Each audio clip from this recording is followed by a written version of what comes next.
Okay, so I figured it out. You see this?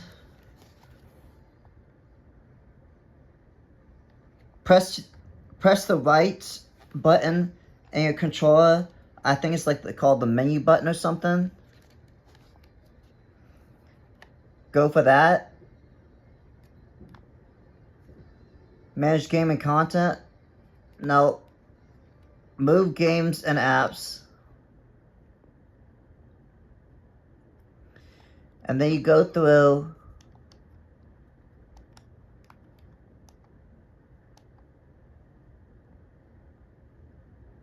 and you do that.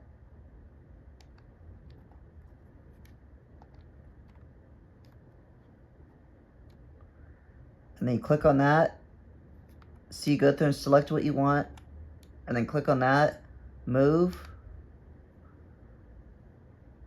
The item you selected will be moved to SSD storage.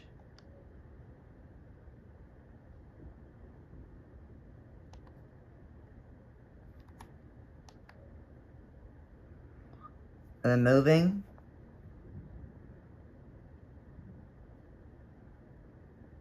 And see, I got a lot more space.